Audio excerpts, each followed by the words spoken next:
today you're going to follow me down the rabbit hole of the Gulf of Tonkin incident. And this actually can perfectly explain why we as a society believe in conspiracy theories.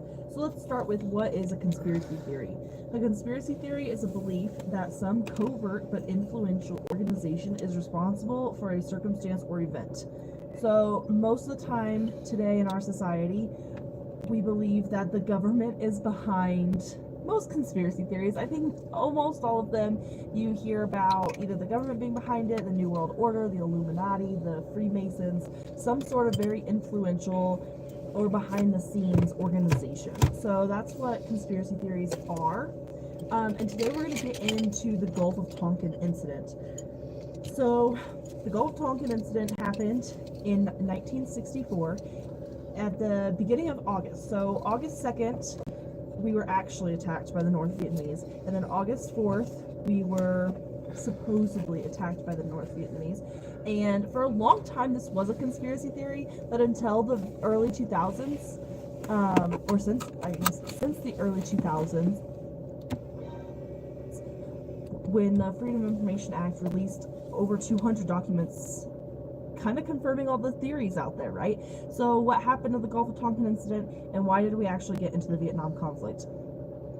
So right after JFK was assassinated, Secretary of Defense McNamara and Lyndon B. Johnson, now President Johnson, were starting to increase military pressure in South Vietnam against the North Vietnamese, right?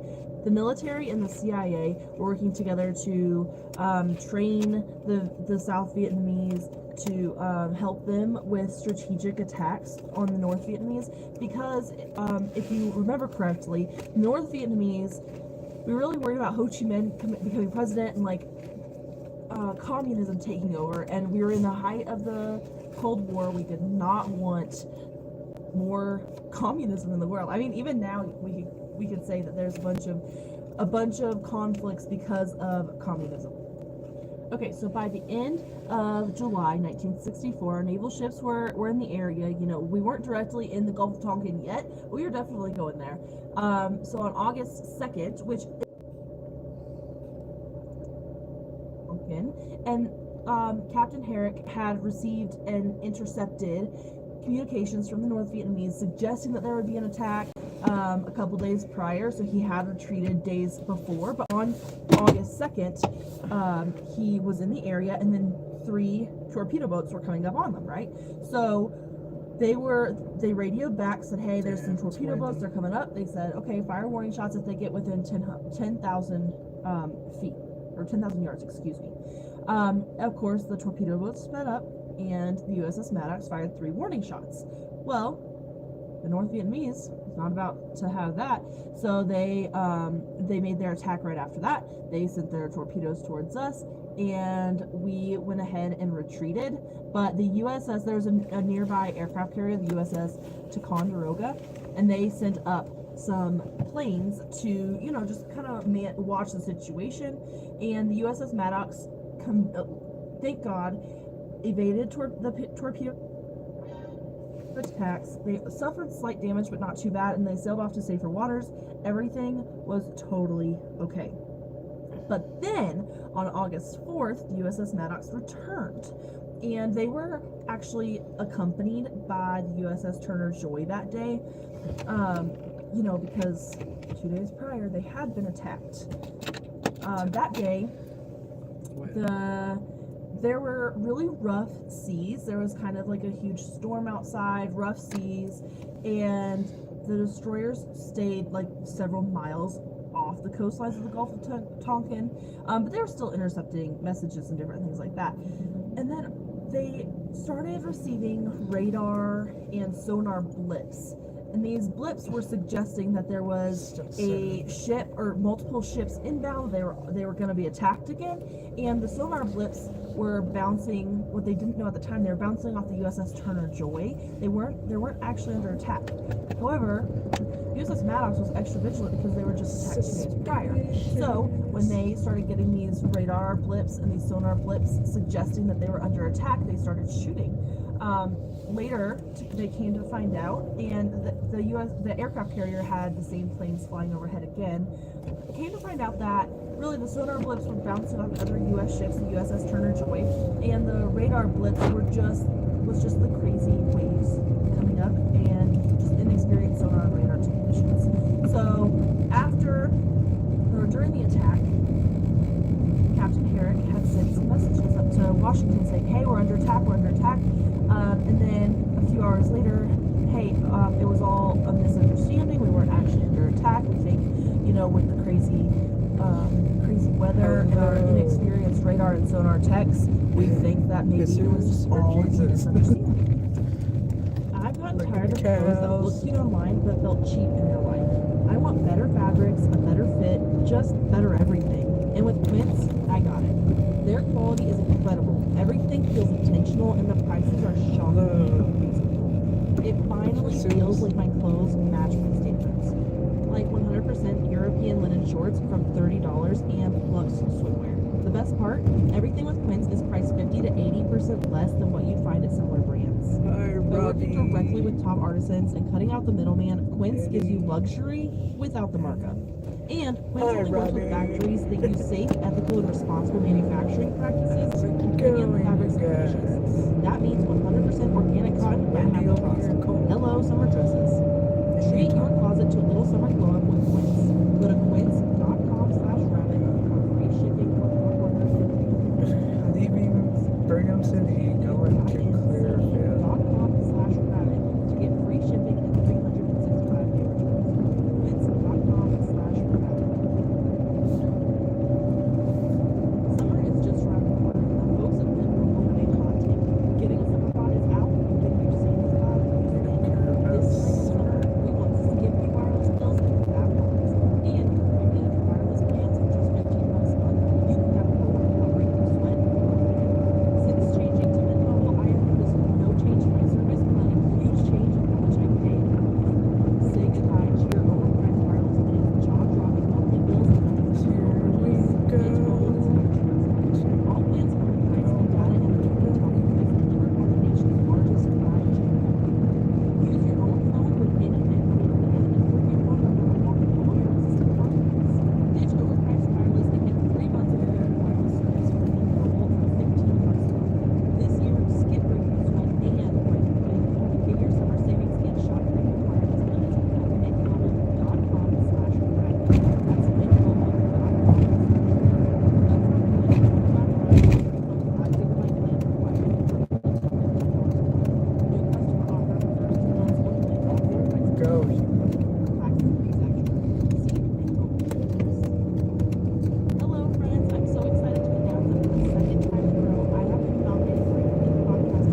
Robert J.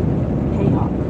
He conducted analysis of the records from the night of the attacks on the air. While it was indeed an attack on August 2nd, nothing malicious happened on August 4th. So, putting it all together,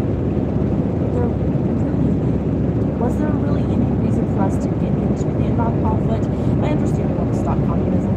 I'm not trying to say that, but did we have to get into it this way? Probably not. This is not the first time or the last time that our government doesn't like this. Of course, there's some theories out there about President Roosevelt knowing that the attack on Pearl Harbor was going to happen, like he wanted to get us into the Second World War. I mean, this is just one of many examples of our government trying to get us into conflicts that our country doesn't want to be in. And Vietnam was quite controversial with the draft with so many people proposing the war. And there's movies and songs and everything else about it. So maybe this was the only way for us to get to the war, but did we really need to the war? Did so many Americans need to lose their lives because we wanted to stop communism? Maybe the South Vietnamese could have done it by themselves. Anyway, thank you all so much for listening this week to the Gulf of Tonkin incident, and I will see you all next week. Stay here, guys.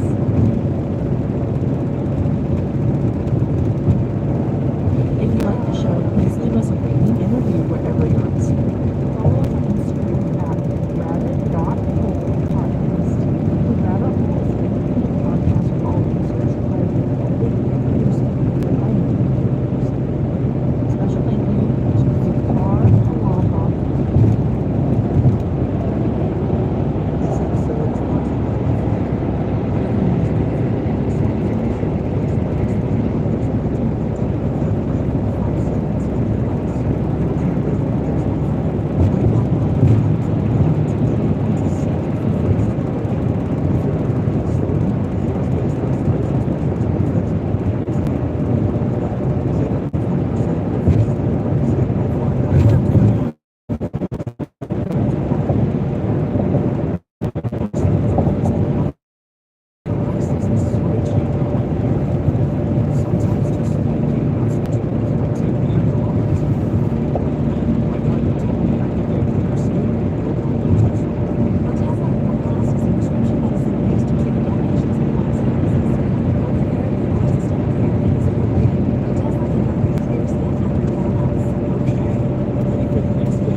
got me started on conspiracy theories as a kid in the airport or in the Denver area, and I listened to these conspiracy theories growing up, and it kind of got me into it. But also, we're in the Denver area now, and so I thought this would be a perfect way to kind of kickstart our first conspiracy theory that's not solved. I know we both talked last week, so.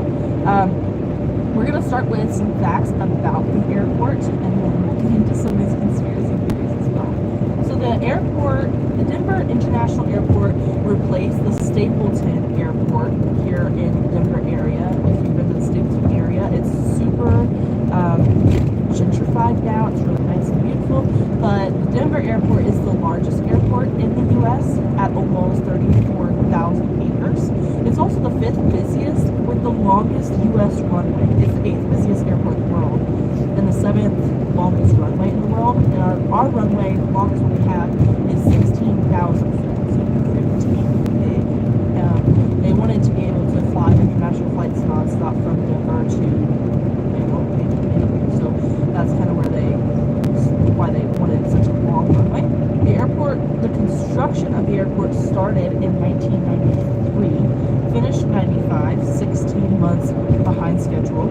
Also had a total budget of $4.8 billion, and that's $2 billion over budget. So this is kind of where like a lot of the conspiracy theories start, is that why did it go 16 months over? Why does it have such a huge budget? Why did it go so far over? So I think kind of where this all starts is they have a very intricate tunnel system of this airport, and some of the theories behind that, some people say that there's even tunnels going all the way to NORAD, and if you don't know what NORAD is, it's the Cheyenne Mountain Complex. It stands for North American Aerospace Defense Command. It's now a Space Force Command. 93 miles from the Denver airport. It's an hour and a half by car to get to NORAD. Some people say that there's tunnels leading from the airport all the way out there. Also, there's 5 buildings that they started. They built these buildings. They did not like them, so they buried them. What else do you do with buildings you don't like? We don't demolish buildings. We bury them because we might need them one day. So a lot of people about these buildings that are still underground the airport today, they say there's a couple theories behind them. They say they're New World Order commands. They are apocalypse fallout shelters. Top secret electromagnetic experiments happen down there. It's housing for political prisoners, and that could be. I mean, there could be some theories that make sense because all the barbed wire around the airport, the barbed wire on the fences, it faces in like a prison more than like a normal airport where you have the barbed wire facing out, so people don't jump fences and go running down airport like runways, keeping people safe. No, they have all the barbed wire facing in, so maybe it is housing for political prisoners. Also, very few theories behind this, but if you've ever seen the 2019 movie Us by Jordan Peele, the theory that the airport's housing lizard people or murderous doppelgangers, those are also theories. So all these crazy things about what's actually going on in these 5 underground buildings. So let's kind of dig into it. So we're going to start with the top secret electromagnetic experiments. So one day, and I don't know the exact date, 14 airplane windshields cracked or broke all the exact same day. 14. And the airport is little, it's more in the plains. If you've ever been to the Denver airport, it's kind of way out in the middle of nowhere. So it's in the Denver plains, or the Colorado plains rather. And they say that these cracks and these broken windshields are due to really extremely cold temperatures and wind. Well, I live out in the plains as well. I probably live as far east as the airport, but much further south. And I have lived in Colorado most of my life. And we do get very cold temperatures. We get snow, we get ice, we're known for skiing and snowboarding out here. Our mountains are known for that. But also the plains, we do a lot of that cold weather. They say that due to the cold weather and the wind combined, broken windshields or cracked windshields. I've never seen that. I've lived here most of my life. We do get cold, windy days, really cold windy days, and I've never actually seen my windshield or any of my windows crack on my cars. And if you know anything about airplanes, they have to be like thicker windows because they go to such a high altitude. They're thicker. They're like more robust windows. So how are these windows just like cracking and breaking? Like 14 in the exact same day. That's just it's a lot. So kind of I can understand this theory of like the top secret electromagnetic experiments being underground because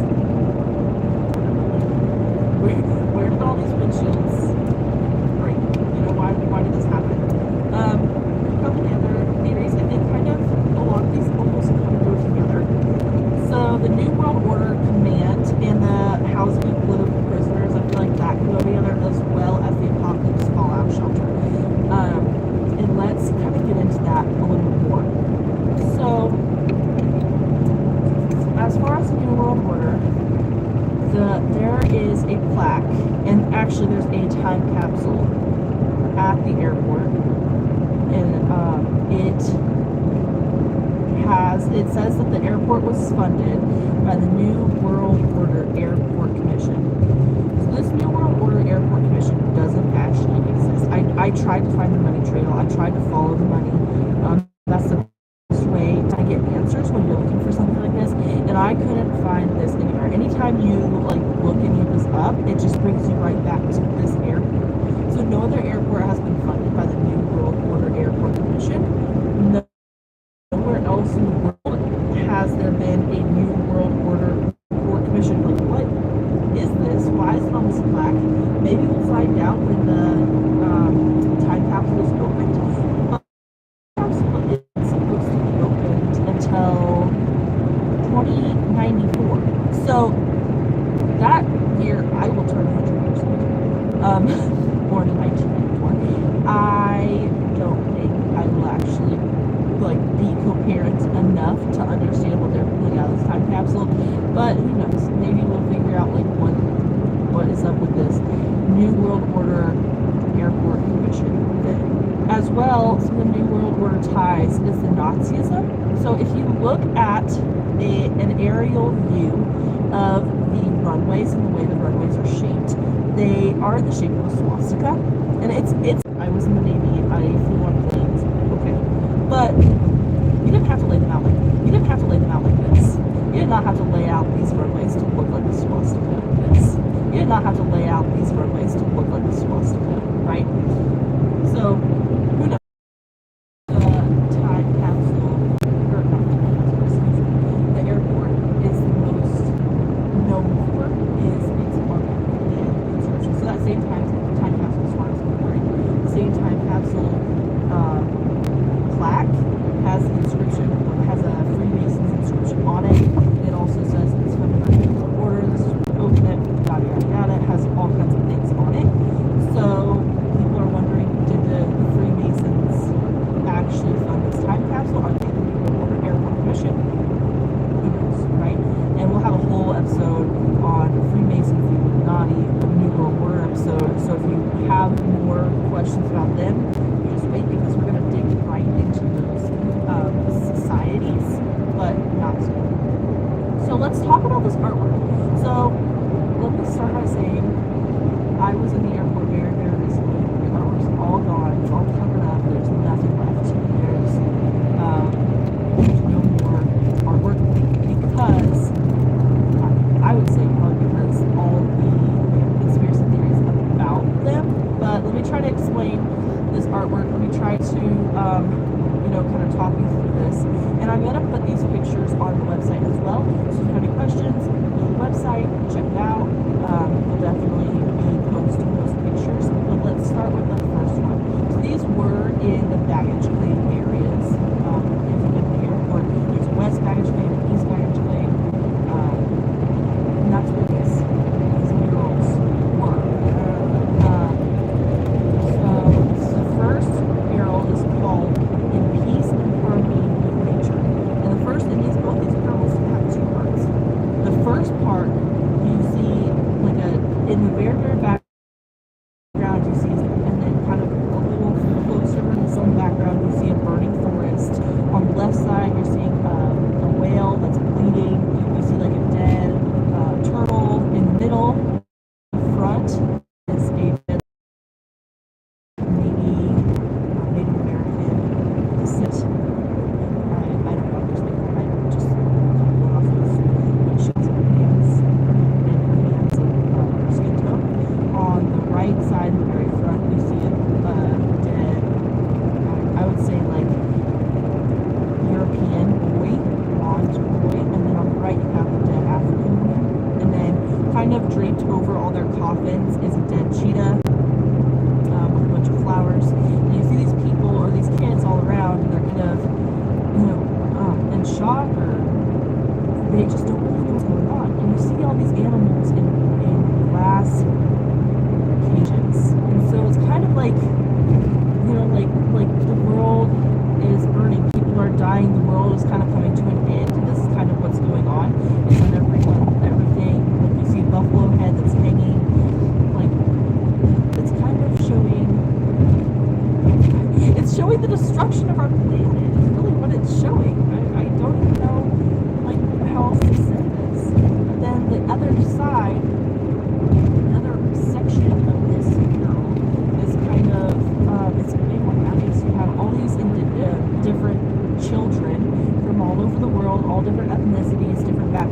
cultures, and you can tell that by what they're wearing. Whales jumping, you can see different environmental areas. So you have like mountains, and you have forest, and you have desert, and you have ocean, and it's all happy. Everything is thriving. So they say that this is meant to show the difference between like environmental destruction and environmental healing. But like, you know, I don't know. We've got a lot of different things going on with these murals. And then you jump to the other mural. And this is the one I would say is maybe more sinister. So this mural is called Children of the World Dream of Peace.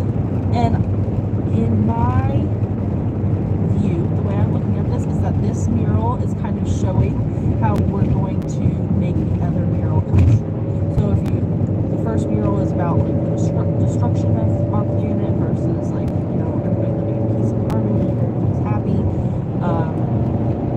And then this one, I feel like kind of depicts how we get there.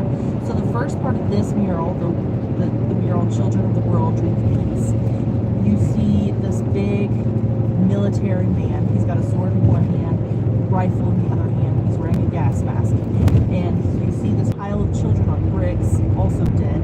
And the military man is stabbing a dove with his sword. And if you know anything about doves, they kind of represent peace and harmony.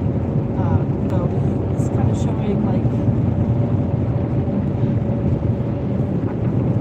destruction.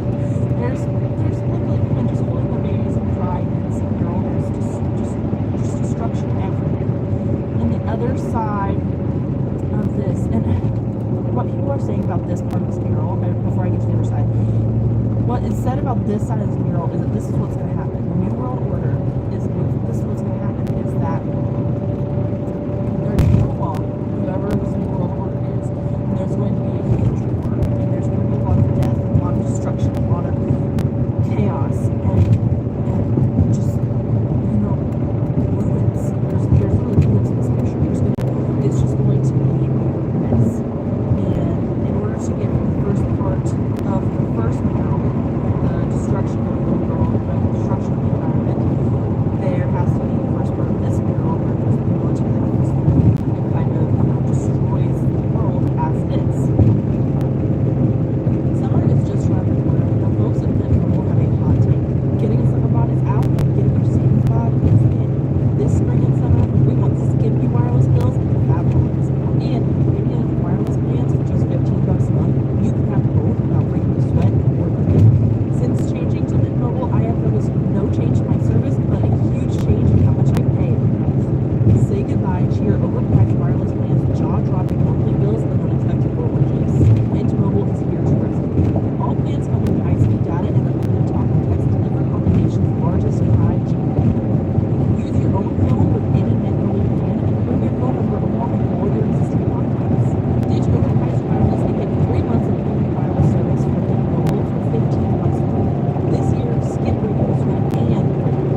one vote, so I need everyone to cast their votes. If you love the podcast, if you want to support me, go to womenpodcasters.com/quarantine. Thanks, everyone. In order to get to the second part of the first mural, you have to come. The second part of the second mural has to kind of come to fruition, right? So let's get to that. So the second part of this, Children of the World Dream of Peace, you see that same military figure with the gas mask. He's dead on the ground in the very front, and two doves are laying on top of him, or like sitting on top of him. You have children from all different backgrounds, ethnicities, cultures, different things. They're all bringing their weapons to the center, where I don't know, a lot of people say German boy is kind of creating all these weapons into something else, not weapons anymore. And the word peace is written in a bunch of different languages on this banner throughout all the children. There's a huge rainbow and everything's happy, and it's beautiful, right? So what this is symbolizing, or what it is said to be symbolizing, is that to move our world, the first world, from destruction of the environment, the world of the animals and the people, to the second part of that first world, where everybody's, happy and everybody's coming together and our environment is thriving. The new world order is going to come in. There's going to be the first part of that second mural with the genocide, the military, and everybody's going to die. And they're going to greatly limit our population. And then everybody's going to be happy. We don't need the military anymore. There's going to be peace on Earth. The environment's going to be restored. Everything's going to be perfect. So that is what is said about these murals, right? However, the one thing I want you to believe is that this is not actually what's happening. That's not really what these murals meant. But if it's not really what the murals meant, then why did you cover them up? Are you that worried that the conspiracy theories are so overwhelming that that is actually, that's believed more than what you want them to believe? Because I don't know about all that. So that's what we know about the murals. That's kind of what's been said about the murals. They covered them up. They're gone. Who knows what's going on there? But I mean, I'm just here to give you the information. You come up with whatever theory you want to believe. Maybe you believe exactly what the murals are said to mean, or maybe they're more sinister than they want us to believe. Also, I want to get back to the apocalypse fallout shelter theory of these underground buildings. I know I'm kind of jumping around, but this was all like the New World Order ties, these underground buildings. And these kind of, like I said, kind of go together. So I found, in my research, I found that global elites from all over the world, people say the Queen of England, high political powers. Hello.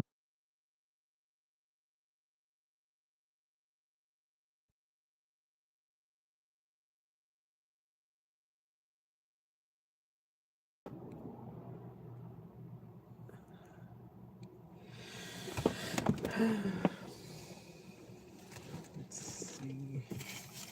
Face.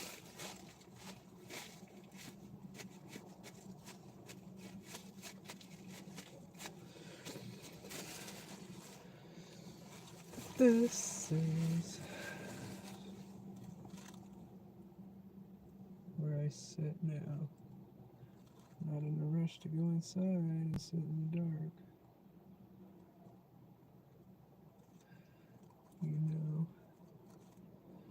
Just got off work.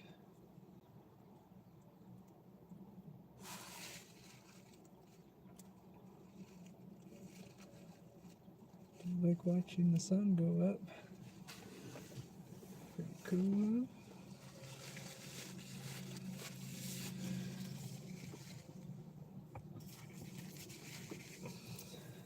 Hello.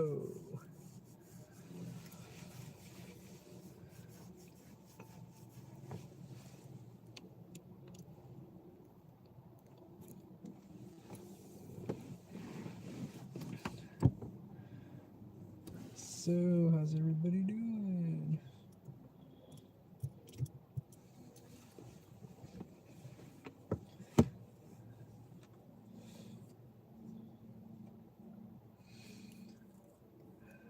to sit in that sun, but it's cold outside. You know what I mean?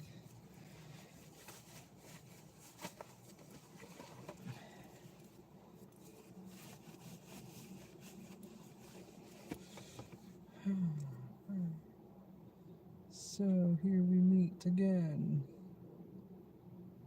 How's everyone's day going?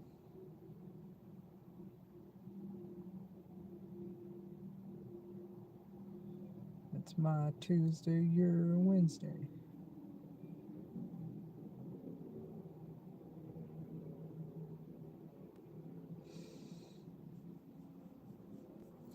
Anyways, just sitting here in the car for a minute before I go in and shut it off.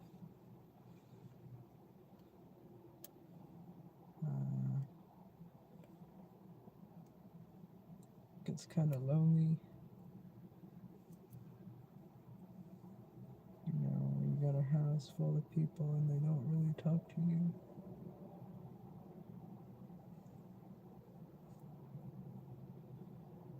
It's kind of sad.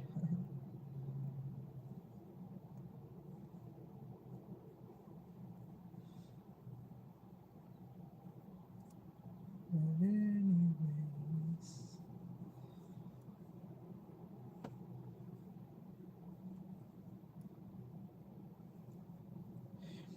sitting in my car, watching the sunrise.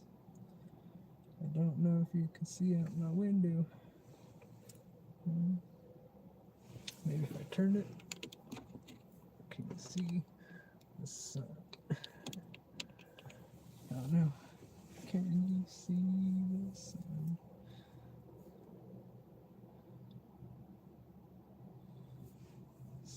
Still wearing my headphones. Get my crystal somewhere. Right here. Get another crystal.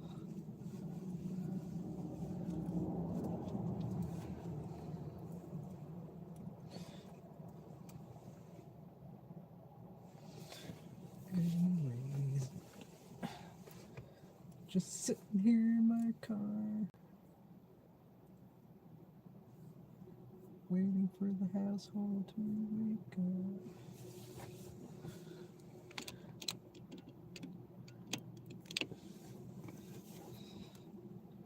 Watching the neighbors. So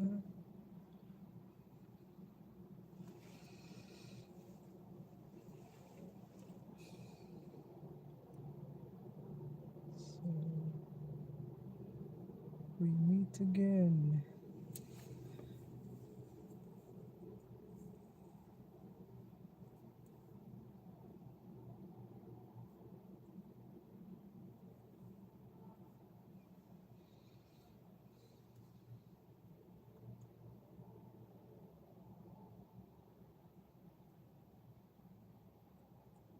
I mean, it looks nice outside, but it's cold.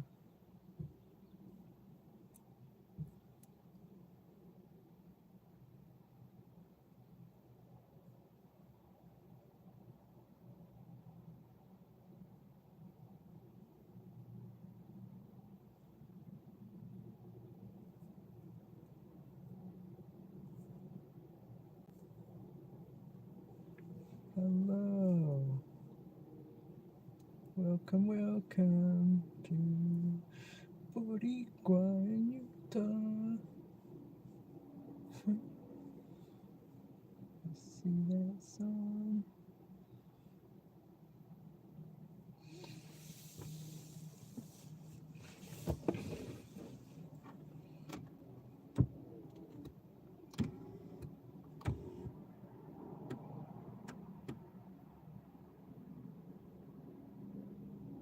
See what I'm looking at? That's what I'm staring at right now.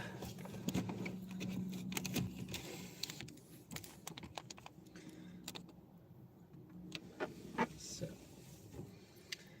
got messy wind hair. Jeez. Louise.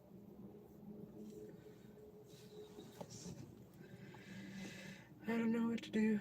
I should go in, go sit in the dark, or stay out here in the sun.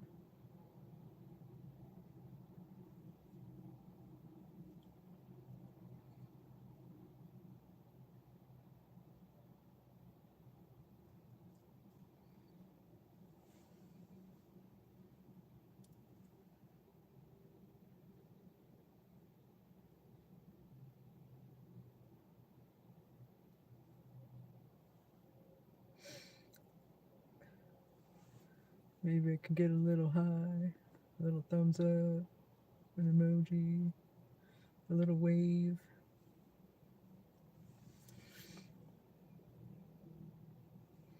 Maybe.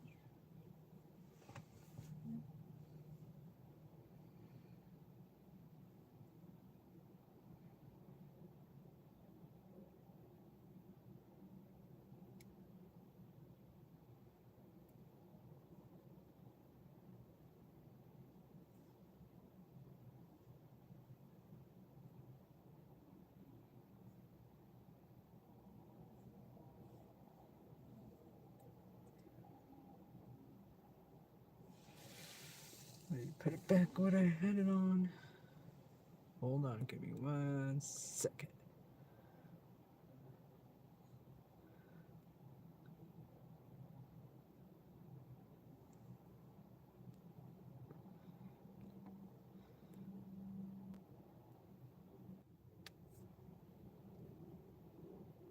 Powers in our country, other countries had like really influential celebrities. Some people say, um, they say that these global elites are buying houses near the airport under fake names.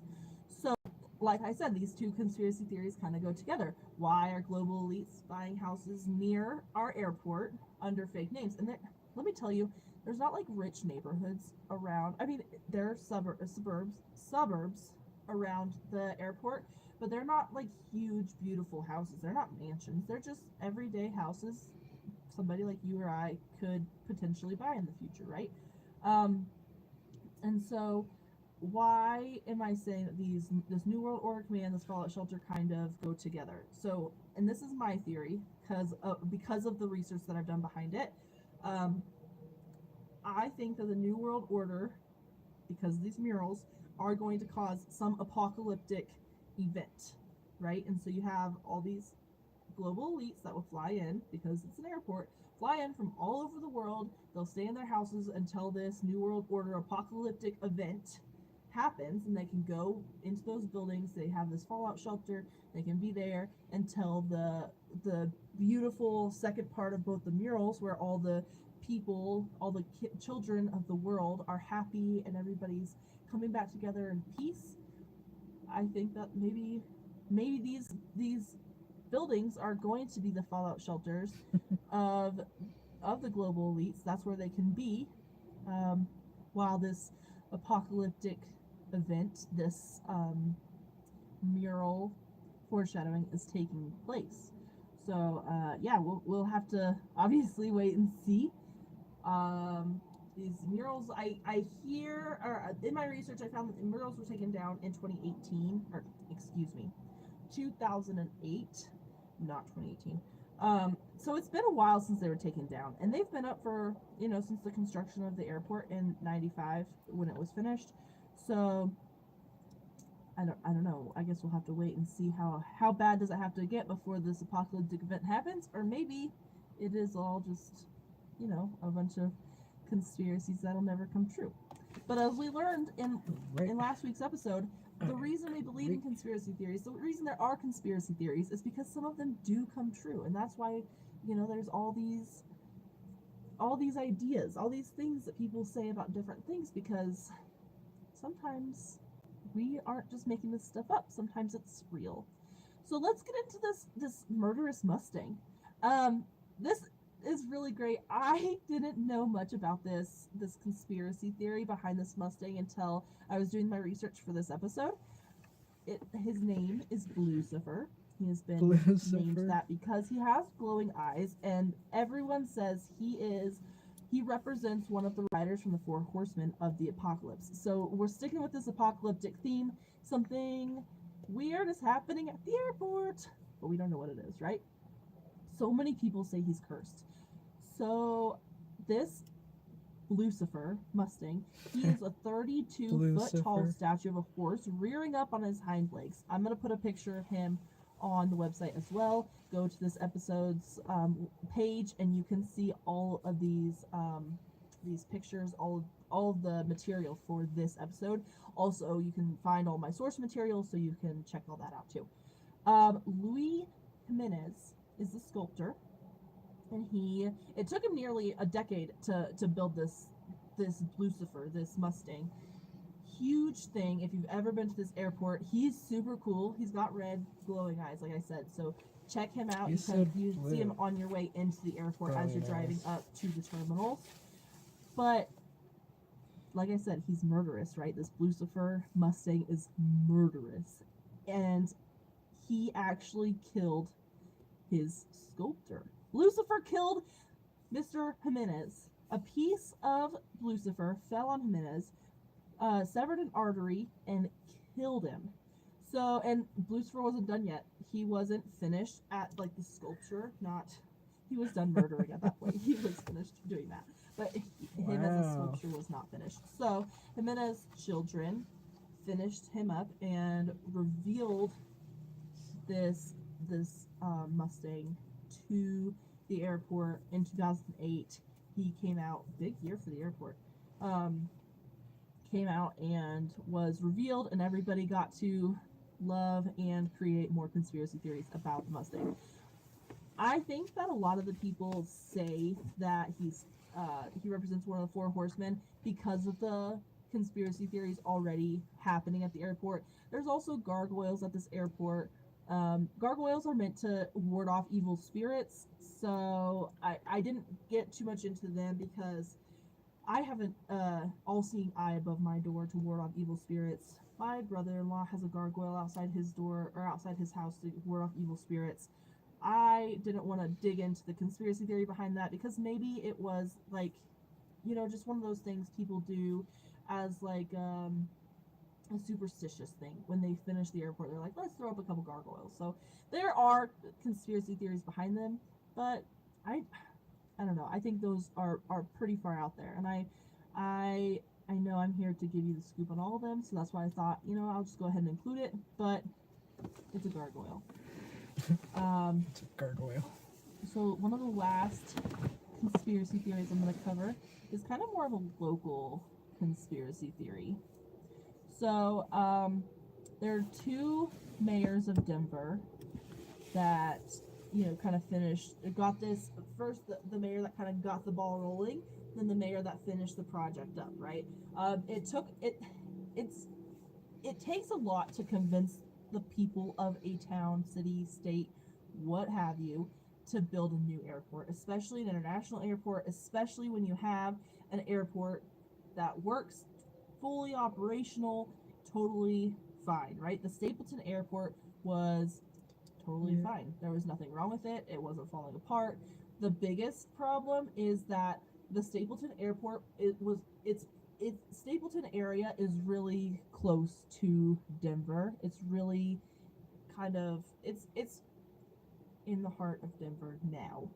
At the time when the new airport was built, there was nothing out there. There's no towns. Like, it had not built out that far. So everyone thought, like, what's going on here? Like, why is this airport in the middle of nowhere? First of all, we have a totally fine airport.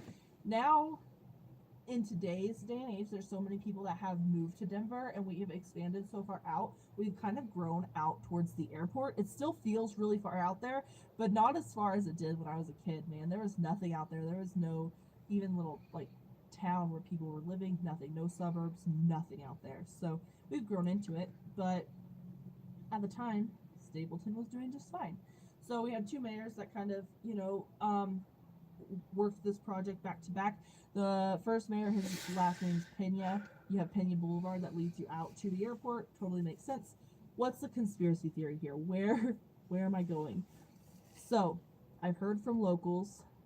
You can't find this stuff on the internet. You just have to take my word for it.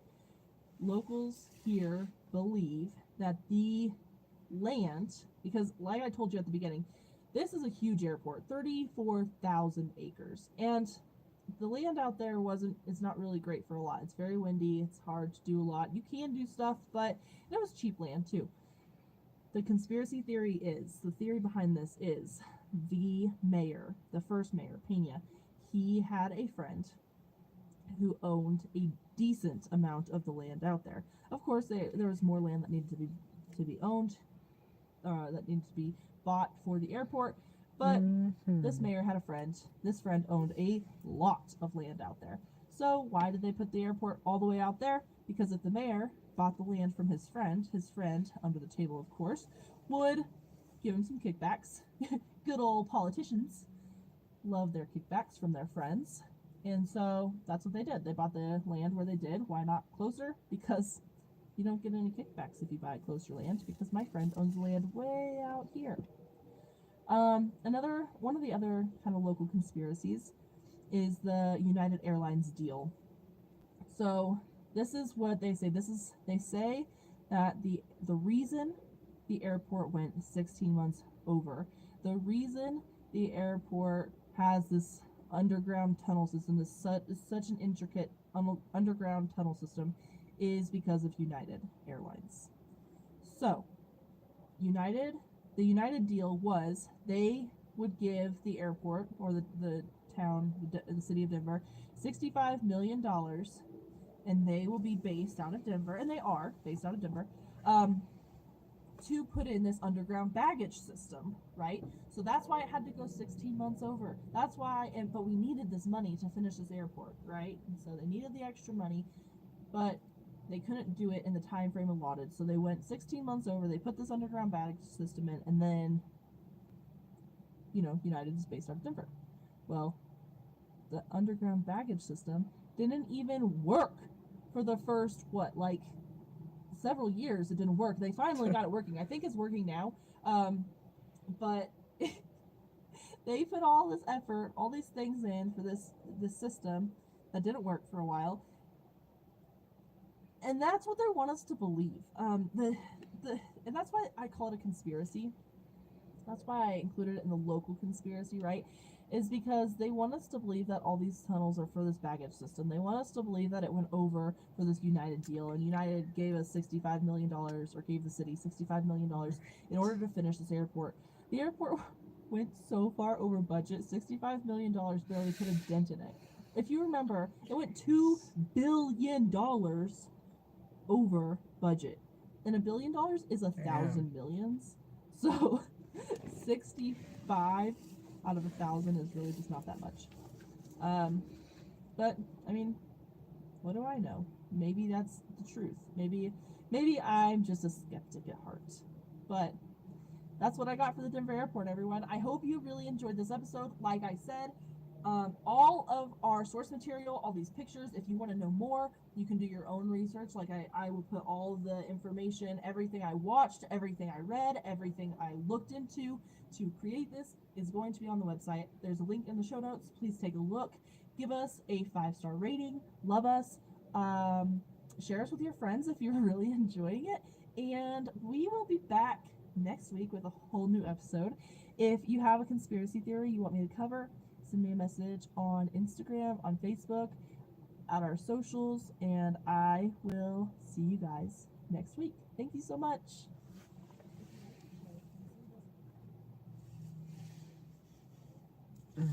This is where I turn it off. So, till the next time, which is later tonight on my drive That's one small to step for me, work. one giant leap for mankind. Or was it a giant leap for our imaginations? Did man actually step foot on the moon? Or was it all a hoax to beat Russia?